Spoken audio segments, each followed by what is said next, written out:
Britain's Prime Minister is sharing his vision on how the UK should deal with the threat posed by the bloodthirsty Islamic State group that's operating in Iraq and Syria. RT's Marina Kosterova listened to his speech to MPs.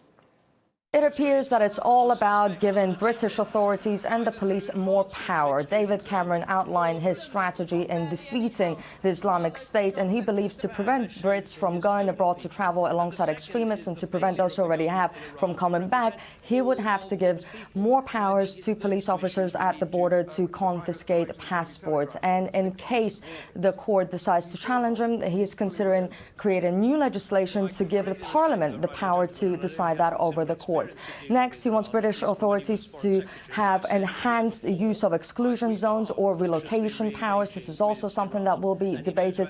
And in general, David Cameron is responding to increased fears in the country over the widespread reach that the Islamic State has. Now, according to a recent poll by YouGov, some 67% of Brits support, in fact, the UK government to confiscate passports of those who are suspected to be members of the Islamic State.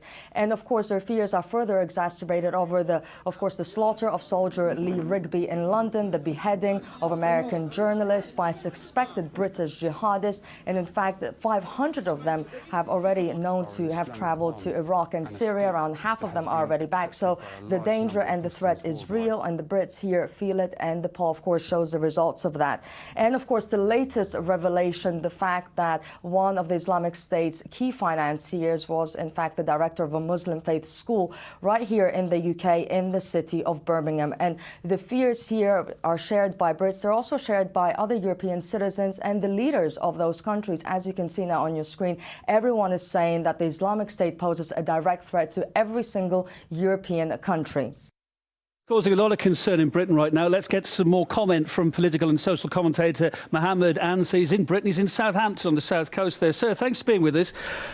Some are concerned that these drastic measures, some will call them drastic measures, being proposed by the Prime Minister could lead to innocent people being denied access back into Britain again. Do you share that worry? I think that's a worry that's been echoed across the chamber and also been echoed by civil liberties organisations who are worried about, firstly, the fact that we have this return of control orders and TPIMs.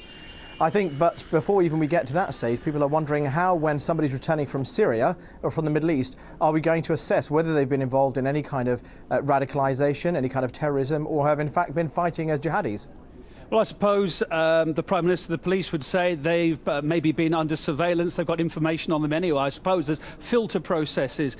Why has this seemingly caught the British government off guard, this threat from ISIS, from radicalisation? It seems to have caught so many people off guard. Couldn't they have seen this coming? I'm not sure it has necessarily caught the British government off guard. I think the problem has been that our policy on counter-radicalisation and counter-extremism has ostensibly failed. It failed to intercept the Woolwich killers. It failed around 7/7. It's continued to fail, seeing people who are under surveillance going overseas to fight, as they see it, in an ideological, in an intellectual, a spiritual jihad overseas. So we, at the minute, have a domestic policy which is centred around the Home Office, which is mired in controversy. We have the likes of Secretary of State for Education Michael Gove, organisations like the Quilliam Foundation, who are involved more in sycophancy and self-interest than dealing with the threat of radicalisation. If we want to get back to the heart of radicalisation, we need to look at what's going on in communities, and we really need to reinstate some of that drastically cut funding which was taken out as we hollowed out community programmes which are tackling these threats. It's one thing to be unhappy where you live in life, to be maybe not having a job, having a hard, tough time, but that doesn't necessarily mean it's going to drive you to want to go abroad and chop British people's heads off, though, does it? What's causing this real deep emotion?